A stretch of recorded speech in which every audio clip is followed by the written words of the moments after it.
But we are talking today about a pretty important topic, one I'm pretty tired of, quite frankly, because it makes Literally, me that's tired. the but it's But All right, so we're talking about the science of sleep disruption because of daylight savings time. Daylight savings time sucks, I think. I hate it every single year. I really hate the spring forward. The fall back, not so much, but the spring forward, it really frustrates me. So it's coming. It's going to be here soon. Dr. Damas, what in the world can CBD do to help us transition in this space?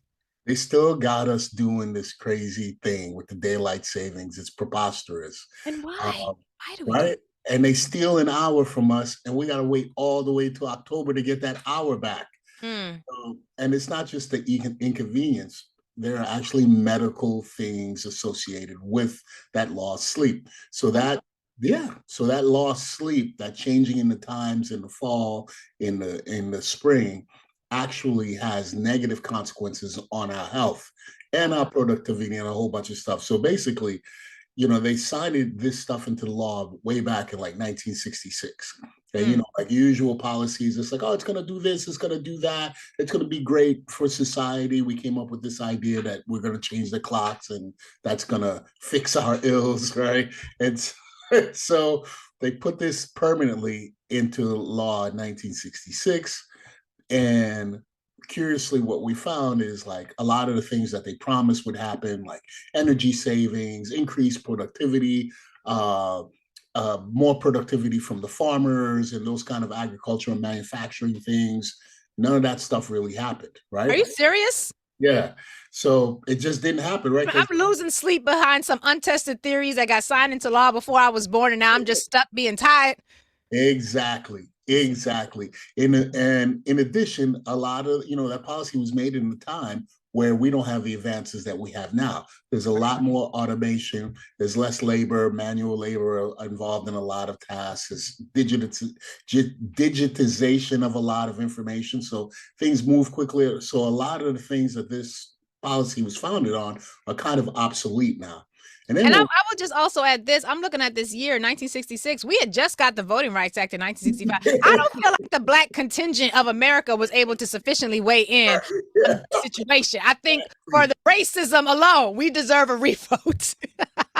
you know we, what? That's a very important, actually, you might say that like kind of tongue in cheek, but it's a very important thing to consider is that mm, the policies were made and a large swath of the population did not have any input in that, yeah. but it affects that population, especially since that population was involved in a lot of these vocations that needed them to be there at a certain time and put in all this heavy manual labor, right? So Mm. the people who are getting up and were like doing this kind of work that they were like, oh, it's going to make them more productive, were people on the lower socioeconomic rung of things, which would be us, and we have no say in any of this. Meanwhile, we already overworked and underpaid. Yeah.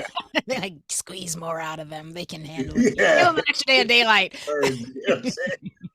Given But that. it causes a lot of, as if I understand what you're saying, it's not just a matter of like the unpleasantness of it. There is a physical impact on our bodies when we are dealing with sleep, when we're dealing with daylight savings time. Am I making too big a deal of that, or is there something really that we should be concerned about here? So there are studies that have shown a number of negative things. The number one thing that, and this is what we're going to talk about today, is sleep disturbances, right? So for that first week, studies have shown people take at least 40 minutes longer to fall asleep than they previously did.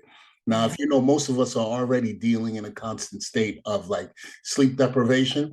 So, like, you take 40 minutes away from us, that makes a big deal because we're Mhm. already on the edge, right? So, it's not like we have this great amount of bandwidth to accept these kind of disturbances in our life.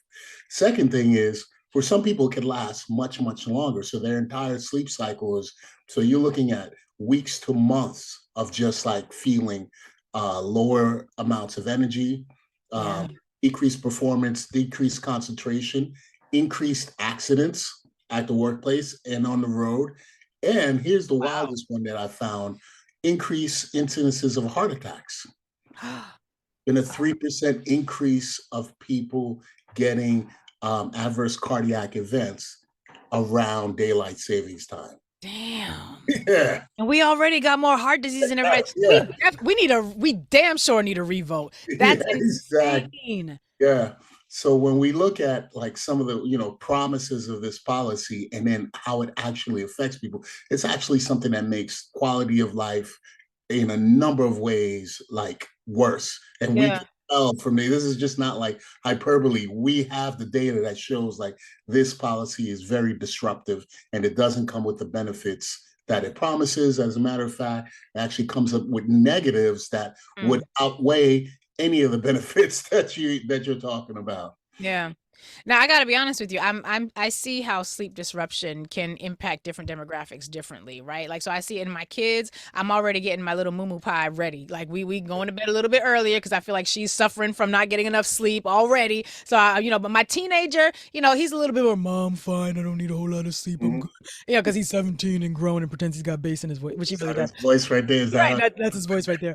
But are we seeing differences across demographics in terms of how daylight savings time impacts our sleep health? And I'm going to call it sleep health because if we're talking about more heart attacks and accidents at work from this policy, then sleep health is a thing. Yep. So you made a good point about your kid. So teenagers have the greatest amount of, or one of the largest amounts of sleep disturbance. Obviously, they're sleeping a lot already because their bodies are growing. They're doing a lot of development. So that's why they're sleeping a lot in the first place, right? But it's harder for them to adjust to those changes because of their body's metabolic needs. Like they're going through a rapid period of growth right now. And so when you start throwing off their sleep, it throws them off big time. So you'll see things like decreased performance in school, decreased concentration, straight Mm, up lethargy, moodiness, those type of things that you'll find in the kids. And back in the day, you'll be like, "Yo, what's wrong with this kid? Get your ass in gear." Now we understand a little bit more that there's a science to it. As a matter of fact, some school districts have changed the school schedule for high school kids and yep. those knowing that, realizing like they need more sleep. And if you get Yeah. them up earlier in the morning, it's not going to work out well for them. So they'll start their day later than like the adolescent kids or the grade school kids. And Right. then we find that women are more likely Damn it. to experience. Damn, it's always right. We always got y'all right. But women are Bad more. enough if you have a vagina, you're not supposed to vote. Now we have sleep disturbances too. Come on. What's happening here? Uh, Jesus. yeah.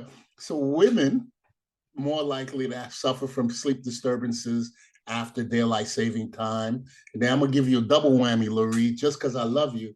And African Americans, Black people God. suffer more sleep disturbances. That's because we stress about all them extra cops in the subway.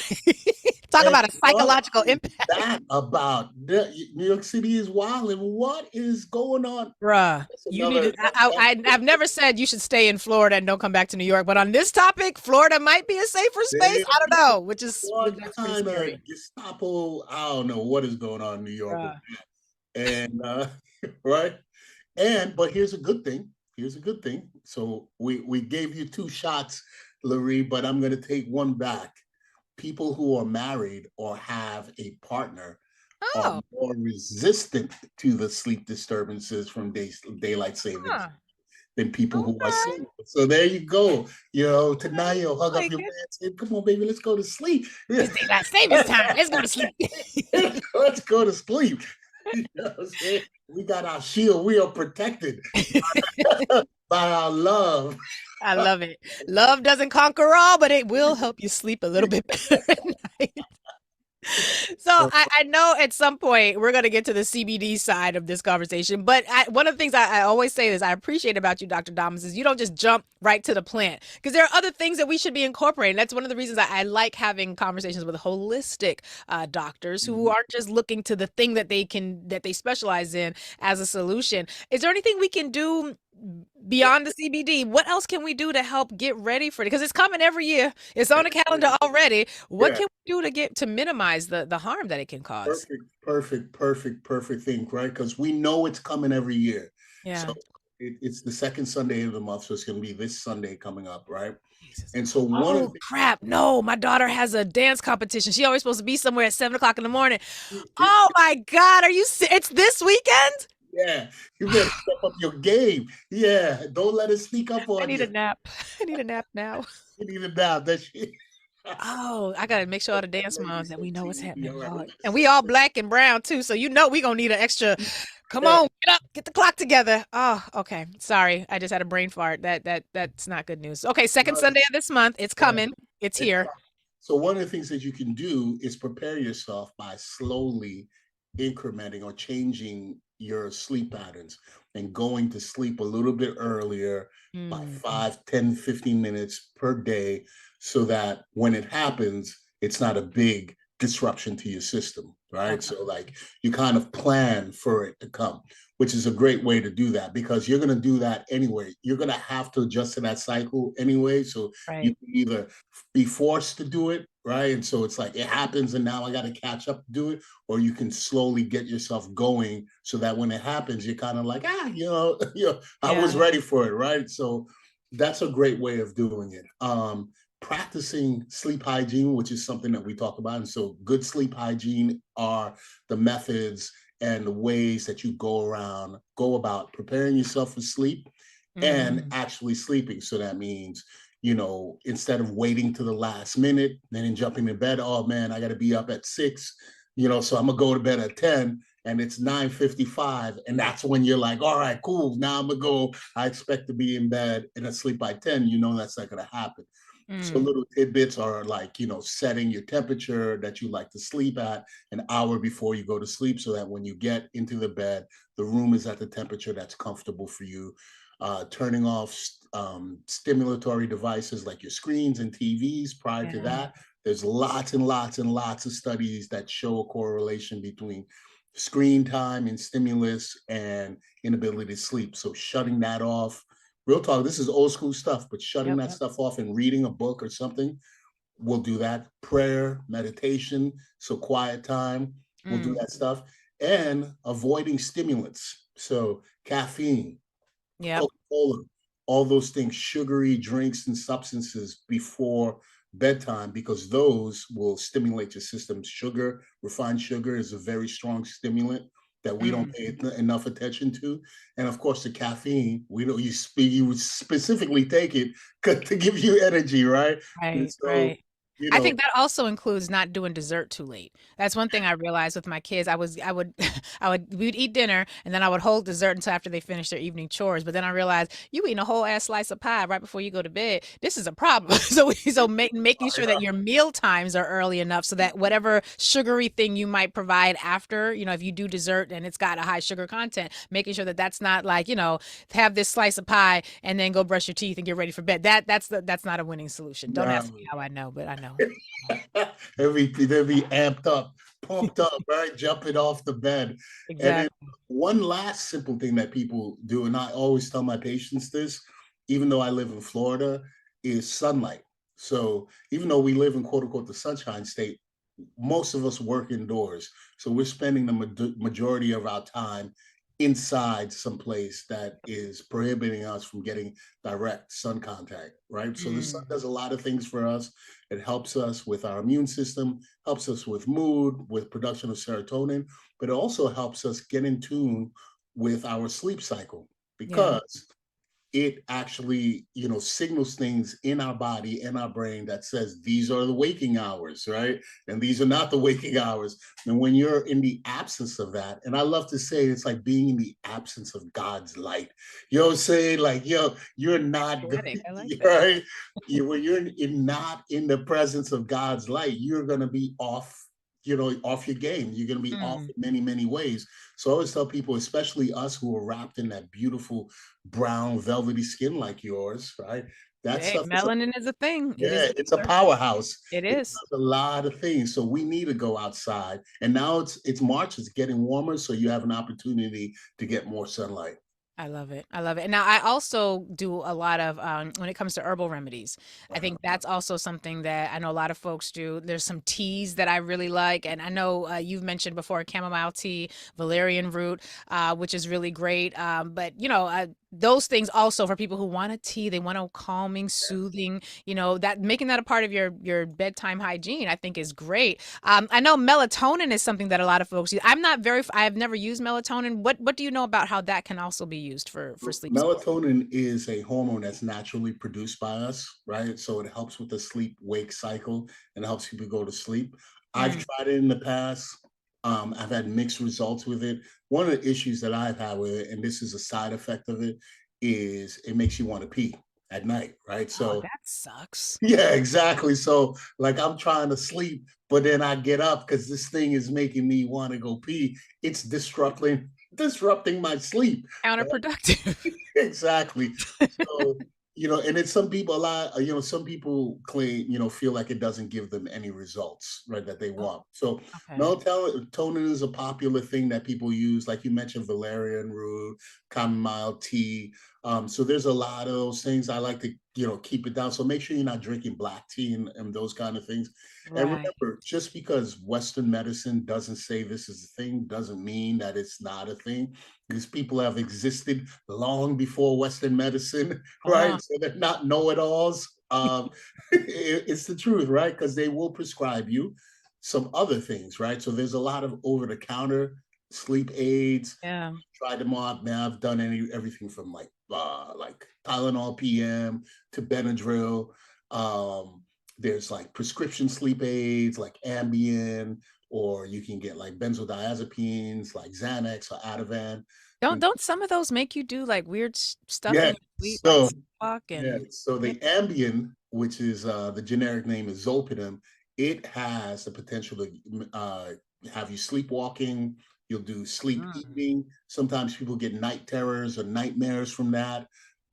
Sleep paralysis, where it's like I'm awake but I can't move my body, which is Oh, the devil is alive. That can happen? yeah, right. So Oh, that happens. clutching my cowrie shells. Lord. She did clutch her pearl. Now I'm clutching the cowrie shells. Let me, Jesus, be a sleep paralysis preventer. Good mugger. Yeah, it's a horrible feeling if you think about it, right? So people who talk about sleep paralysis talk about how terrifying it is. Ooh, And so those things also can, though, especially the strong prescription ones, uh, yeah. there's a risk of overdose or misuse. They cause respiratory depression. So if you're someone who has sleep apnea or other, respiratory conditions that make it difficult for you, those things decrease your respiratory drive. If you have got cardiac problems, let's say you've got, early stages of heart failure or some other cardiac dysfunction, they Mm, slow down your ability of your heart to beat. So you take these strong, even the over counter stuff, but prescription sleep things, they're not free. I mean, in yeah, terms of like, there is a cost, and the cost right. risk to your overall health and well being. And they don't mix with other stuff well. Wow. So they don't mix with alcohol well. They don't mix with other drugs, of their class or other things well. So you're always on the edge when you're using Mm, those things. And the way you metabolize them is varies very very much between people, so that I might take something and in the morning I'm groggy and I'm still drowsy, and it's a small, which was one of my issues, when they gave me those meds, was like, man, in the morning I'm still a zombie, like I can't do right. this, That's right? not And no. so right, then Yeah, no somebody bueno. else, yeah, no bueno whatsoever.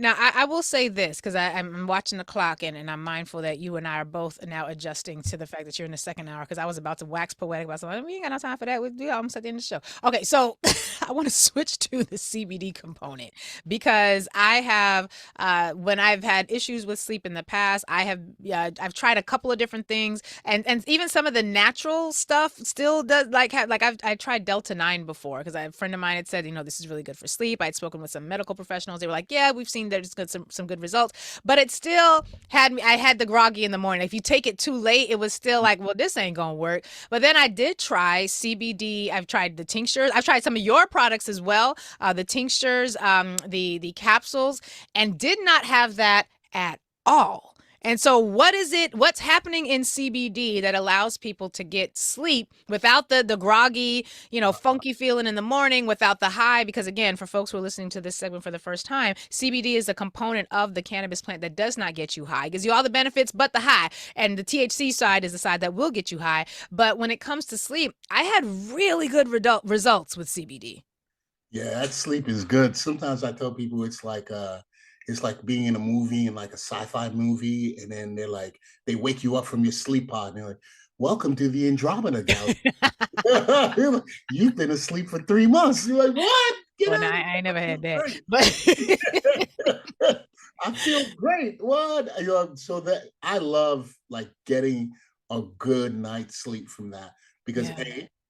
I don't get up in the middle of the night, right, to go pee or do anything. I don't just Mhm. like sometimes I'm sleeping. I just wake up in the middle of the night and I can't go back to sleep. So Yep. it helps me stay asleep through the night, which is very important because you have to go through these uninterrupted sleep cycles at night in order to get fully charged in the morning. Right. What you spoke about is the morning grogginess, right? So Right. now, and it works because of its half life in your body. So, how long it takes for your body to eliminate half of it, and the way that it works in the receptors in your brain, right? So, Mhm. it doesn't necessarily, unlike the THC products, which directly attach themselves to your cannabinoid receptors. So, they mimic a lot of what your body naturally Mhm. produces. So when you consume THC, it's literally copying what your body would naturally do, but at a higher, more powerful thing, right? And we've mentioned this in the past, like you get natural highs from like running, you get natural highs from a lot of other things. With THC is a natural high, but just at a very intense level. And so CBD doesn't do that. And as a result of doing that, the way that it works on your receptors, it's a more balanced thing. It doesn't make you high. So you can actually like read before you go to sleep or chill out or do whatever you need to do. Right. And in Your the thoughts are morning, clear. There's no thoughts, yeah. impact on your cognition, your cognitive ability. Like your thoughts are amazing. They're just as amazing as they were before. Yeah, yeah. I'm actually Dr. Damas. I see a comment or a question in one of the chats, and they said, "Does releasing oxytocin help to deal with sleep deprivation from daylight savings time?" Oh, Do you have any thoughts about that? And then uh, follow up yeah. was, if that's the case, does CBD assist your body in using the oxytocin more effectively? Yeah, so oxytocin, I think we discussed this on our Yeah. sex in cannabis, in sex and CBD thing. So Yep. oxytocin is released by your body, right? After orgasm in high amounts, but in other parts. And it's believed to be one of the reasons why your body says, yeah, it's time to go to sleep, right? So if you've ever had a good session with your partner late at night, afterwards, you're like, yeah, I'm ready to go to sleep. You ready to sleep? Yeah, right. That's because of that, The right? oxytocin? Okay, that Yeah, makes you right. got a lot of joy, a lot of gratitude and appreciation, Yeah. and now you can go to sleep. I You get like it. rest. Yeah, all right. And so it is a contributor to you being able to fall asleep, right? But Okay. CBD doesn't work directly on that pathway. So it is Mhm. not a driver of that. There are other things that drive that, like I mentioned. But what it can do, one of the primary drivers of that actually is getting into a good sleep wake cycle. So getting into like your circadian rhythm, like getting into that, going out in the sunlight and doing all that stuff, that actually sets your body on a timer to be like, now it's time to release the hounds. It's open the gate, let them go to sleep, right? If you don't get in a good rhythm, you'll never get that because your body doesn't know when to turn it on. So the CBD will work on different mechanisms. One of them being GABA, which is an inhibitory neurotransmitter. It Right. slows everything down. It also helps decrease pain. So if you take medications for neuropathy, like diabetic neuropathy, like Lyrica, um, Mm. yeah, gabapentin or pregabalin, it decreases pain, but it does that because it decreases the intensity of the electrical signals that are coming from your extremities or your body parts and that are being processed by your brain. So it kind of Got it. slows everything down. So Now, one of the questions I have then I'm seeing a follow-up question in another group. What's the best way to consume it? Like what, and I know you have a variety of products and like I said, I've tried the tincture, was it a tincture or an oil? No, it was a tincture and then the capsules. But what are some of the more readily accessible ways that people can actually consume CBD? Like, are we taking it an hour and a half before bed, right before say, all right, good night? Like, is it before the session with the partner? When's the best time to take it so that you're, going to be well positioned to take advantage of all that it's got to offer? So I would say, before the session with the partner, it's a great thing. And we talked about that too, It because ain't gonna make you sleepy during your session. the only thing that's going to make you sleepy during the session is the session itself. Well, praise the If the session is May the right, saints be praised. that is it. So it helps you relax, it helps your muscles relax, it helps your mind get off of other things and distractions, so it allows you to be more focused in what you're doing. But it depends on what your issues are. For example, some people have issues going to sleep, but once they're asleep, they're out like a rock. They ain't waking up, right? Yeah. So I'll say for those people, I'm not a big smoker, but some people like smoking. That's just their thing. It's part of like a ritual. Those things, when you inhale them, they hit your body quicker, but they don't stay in your system. So you can smoke or inhale or vape something, and within 2 to 5 minutes, you're feeling the effects, but they only last for like 2 hours. So if you're somebody who gets up in the middle of the night, inhaling, vaping, smoking is not for you, because the effects are going to wear off in like 2 hours and then you're going to be up again, right? Which is not what you want. Now, when you eat the things or drink them, so we're looking at the tinctures, and tincture is just a suspension of an oil in another oil, right? So it's just a mixture of oils. Ours is the CBD oil, and we use organic olive oil, or we use organic coconut oil to kind of like to balance it out, right? And so use the tinctures, you get absorption faster because you put it in under your tongue, stays in your mouth, and your body starts absorbing it there. And then you swallow it, and then the rest of the absorption takes place. That takes a little longer than smoking. It takes about 15 to 30 minutes for you to feel the effects, sometimes an hour, but it stays longer in your system, 6 to 8 hours. And then when you eat like capsules, gummies, or anything like that, or if you make a tea, sometimes I'll make a tea out of our tinctures. So I'll do my little chamomile and and my little tea, my nighttime tea, and I'll put the CBD in there because it's got the flavor. I like the smell of it. It's got like the caramel and vanilla. And if you drink it or eat it, it takes a little longer to get processed in your system because your liver has to break it down, but it stays in your system longer. So it'll stay in your system for 8 hours. Now you get a good 8 hours of sleep. And, Right. and by the time you wake up, half of that is gone out of your system. So that's why you're not groggy whatsoever. So yeah. And then the last thing are the topical things, which are like roll-ons and lotions and things like that. And they don't necessarily put you to sleep, but they take the edge off of any aches and pains that could be bothering you. And that's really important because pain is a big detractor of sleep. So Right. if Right. if your corns are hurting, or no, if your back is hurting, your hip is hurting, you if your dogs are barking at the end of the night, it's not going to help you sleep if your body's hurt. Every time you turn around, turn to the side, you feel a sharp pain. If you can take the edge off of it, that'll help you sleep better as well. And so the combination of all these things should serve to improve your chances of not getting all jacked up starting on Monday or Sunday. Well, when you Sunday morning, when you got to go to your joint at 7 a.m., or for the rest of the week, and decrease your chance of getting a heart attack or having a car accident or making errors at work or just being completely in a fog because you're sleep deprived.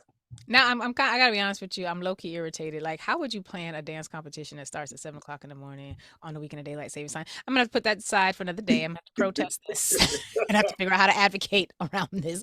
But Dr. Damas, one of the things that we don't want people doing is, well, I have a hard time sleeping, so I'm just going to do everything that doctor said. I feel like they should speak with someone because you don't want to have people engaging in a whole lot of self-diagnosis because your lack of ability to sleep might be related to something beyond just some of the issues that we've discussed. Is that something that if people contact your office, and then here's where you insert your number, is that something where people contact your office, they could talk with your team about just to get some guidance on how to approach this the best?